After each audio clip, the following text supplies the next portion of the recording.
Hey guys, how y'all doing today? My name is Franchise Fanatic and welcome back to the channel. Each of you guys is another LEGO Ninjago video. Now, first and foremost, I probably should have been wearing my Ninjago shirt, but I couldn't find it. So, you're getting this one. I am making this video, I don't know what I'm going to title it, but it does have to do with Season 15 Seabound. So if you haven't seen that, quite frankly, I haven't seen it either. I've just seen the last episode because I'm lazy. But I'm going to be posting this again in Disney, so this is not, again, I'm not posting this right after Seabound ended. But just in case you haven't seen it, spoilers. It's not always, the whole video is not on Seabound, but it's in there. So regarding, I guess we'll just start off with Seabound. I didn't see the actual season because I'm the type of person, I like to watch it either on DVD or on TV. I don't like looking on YouTube. It's just not good quality. I don't know. I don't like that. I have seen season 1 through 11. Part 1 and 2. I have not seen season 12, 13, 14, or 15. So I'm freaking way the heck out of the loop. We'll get to that in a bit. But I have seen the last episode of Seabound, and I do know that Nia, again spoilers, Nia becomes essentially not only a water elemental, as we've known since, I believe, season 5. She like, just eats the F out. She goes. She becomes literally one with the water, right? You're like, you know how Nia looks, right? She's a Lego minifigure, but imagine her all blue, she's like all ocean. She basically becomes water, she merges with the water. Now, I haven't seen the season, so I don't know why she does it, or, exactly why she's just saying F you to the ninja and just, deciding to go swim with the dolphins. I don't know. But Ninjago is the one franchise, except for maybe Star Wars, that I cry at. Like, I am a 22-year-old male who, I'm like, the stereotypical man. It's basically me. And I don't cry at much. Not saying it's not good to cry, but that's just me. I don't cry that much. And I always effing cry at Ninjago, man. Every time. Season 3, Season 10, frickin' this. I saw it at like 240p quality, potato quality, and I still effing cried. I don't know. Nia leaves. And this is huge for Ninjago. Not only is it big for the writers to, it's kind of ballsy, to really kind of get rid of the only girl in the team.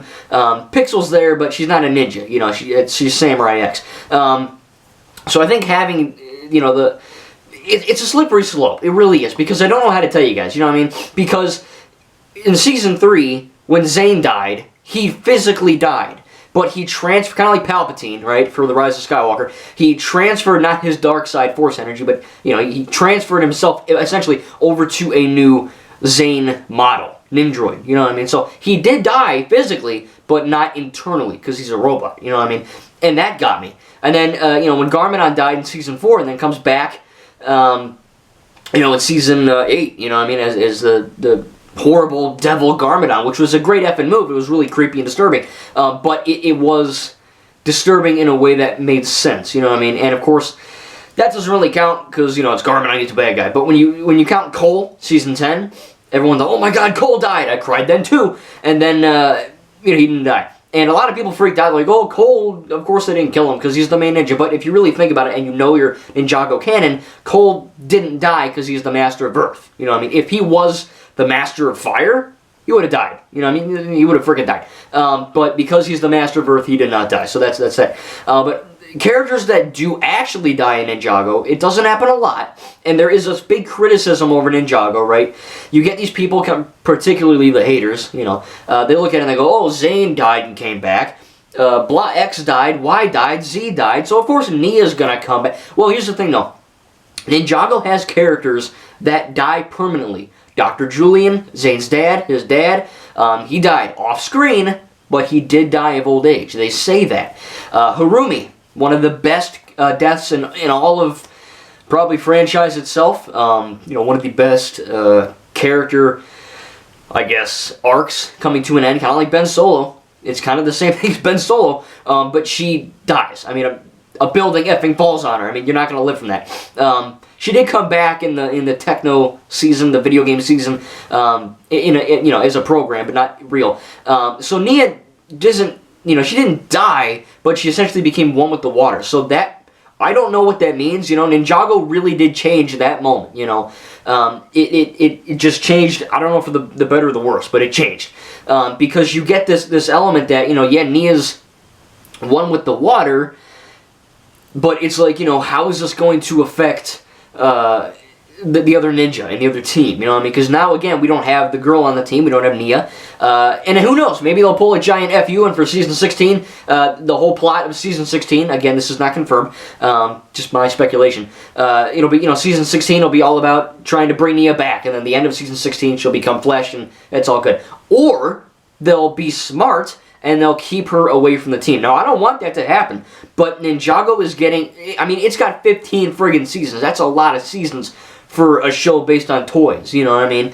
And really, the beauty of Ninjago is that every time I watch an episode or a season with myself, me and my buddy, my family, whatever, hopefully a girlfriend one day, I look at it and I go, hey, what'd you think? And the first thing they normally say is, oh, it was great, it was awesome. They don't automatically go towards, I want to buy all the toys, or I want to get all the sets. Because yes, Ninjago is a show that's made to, at first part, sell the sets, but when you really think about it, I watch Ninjago not because, oh, I have that set, you know what I mean? And I do have Ninjago sets, but I don't watch the episodes and go, I need that, I need that, I need that, you know what I mean? I just go, oh, that was pretty badass, okay, that was cool, or that was dope, and then I move on, And, a lot of people, like I said, that criticism that, oh, it's Ninjago, it's a kid's show, you can't kill anyone. Or, oh, it's Ninjago, it's based on toys, so it's there to sell the toys. All of that is kind of wrong. Again, Ninjago, not a kid show, it's an animated show, it's for everyone. And I do think that they're stressing that really big. And this is one of the most emotional shows I've ever seen, you know what I mean? Not only having Zane die, Cole die, all these things happen, the reason why I cry at certain aspects of the show isn't because it's just death. You know what I mean? It's because they handle the death in certain ways that are really smart. It's not just like when Zane died, it wasn't like, oh, he's dead, I'm going to cry. I cried a little bit, and again, I wasn't like dying, I just like a little tear and I'm done. But, I did get emotional because you have that emotional connection. The writers for the show are effing spectacular. And I will admit that the animation and the writing for Ninjago ever since Season 11 all the way to 15 has not been the best. I do think in my, I'm a true Ninjago fan, right? I haven't seen half this stuff, but I do love it all. It's like Star Wars. All Star Wars is good. I have a few problems with the prequels, but I still watch them and I still love them because they're Star Wars. You know what I mean? The acting and writing is a little iffy, but it's Star Wars, so I still love it. You know what I mean? Even though I have some issues with it. Same thing with Ninjago. You know what I mean? Season 1 to 10, in my eyes, is pure perfection. You cannot beat that. And then 11, they got a little bit more jokey. The animation got a little more wavy and noodly. It just, it's too much for me. I still like it, and I still watch it. But first, they got to release those goddamn DVDs, I'll tell you that much. Get on that, guys. But Ninja, like I said, it's an emotional show, and the writing and the action and the music and the character arcs and everything just comes to a really good moment, you know what I mean? And the building of the relationship between Jay and Nia throughout all of these seasons, and I guess when he proposes to her in Season 10, it all kind of comes to a head in this episode, in this season, where Nia says bye, she just leaves. So I don't know why she did it. Again, if you do know, do not spoil it in the comments. Don't tell me. I do want to know, but I'll find it out on my own. I don't want you telling me, because then you'll spoil it for someone else. So, again, I haven't seen this season. I just saw the last episode. I do get the gist of it. Again, there's these kings kind of rivalry, and Nia's becoming one with the water, and all there's some dragons fighting. It looks sick. I'd rather watch it on TV, except for, YouTube quality and all that. But I do want to really know exactly what is going on with Nia. You know what I mean? Why does she do that? Why does she leave? What goes up with that? So there's a lot of questions that need to be answered for me, because I haven't seen it yet, but it also raises the question, what the fudge is going to happen now? You know what I mean? Like, Zane died, and then in the first episode of Season 4, he was good. Cole died, and then he was, he didn't die, because he's the Master of Earth.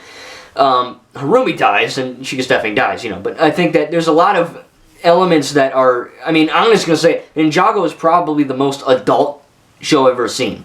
And it's appropriate for a kid, but I mean that it handles mature themes in a kid-friendly way, but doesn't degrade it for adults. Adults who watch the show aren't going to sit there going, this is really stupid, it's for babies. They're going to get invested, you know what I mean? a lot of this stuff's going to go over a kid's head, because they just see colored ninja that spin around. They go, oh, cool, But adults and older teenagers who watch it, they go, oh, I understand the arc and the way they're saying that and the motivations and the drawbacks and the morals and the messages. It's a show that really, it's not just a show about ninja that beat up bad guys, It's not Power Rangers. It has a real reason to exist in this canon that they've created, and I think it's really, really well done. And if anything, this ending of this season really just showed how ballsy and creative Ninjago is. They have killed people in the past, but they've never removed someone from a team. Now, they could, again, I've said this before, I'll say it one more time, they could, next season, say, oh, Nia's back, But, again, it's like, that's like killing, when Iron Man died in Avengers Endgame, that meant something. So, if they ever make Avengers 6 or whatever the fudge they have now, and they, bring Tony back through time travel, that essentially made his, sacrifice meaningless. Because he died saving the universe, so they're just going to bring him back. That's like Zane. It's a little bit different because we have reason. Zane's a robot, so he can come back. But that's like bringing Harumi back. A building fell on her. How are you going to come back from that and, be good now? Right? It wouldn't make sense. I hear a lot of people, again, another example of Star Wars. You get Darth Vader kills Palpatine in Return of the Jedi, and then Palpatine comes back in The Rise of Skywalker, and you hear these people go, oh, that's stupid because it undermined Vader's sacrifice. No, it didn't. Again, that's another tripulation, a little asterisk there, because let's all be honest with ourselves. Darth Vader killing Palpatine, the whole reason why that works isn't Darth Vader killing Palpatine. It doesn't matter if Palpatine came back. What matters is that Darth Vader sacrificed himself to save his son. It's the act of sacrifice that can't be undone. So it doesn't matter that Palpatine came back. It doesn't. What matters is that Vader took the initiative to do something about it. Doesn't matter if he came back. It's the fact that he did it. Same thing with, Tony. If Tony came back, that would make no sense. So if Nia came back in the flesh, I don't know if that would make sense because the emotional payoff was so great. But we'll have to see what happens. Ninjago, like I said, to wrap up this video, it's a freaking roller coaster of emotions, I'll tell you. When I first started watching it in 2011, 2012 with Season 1,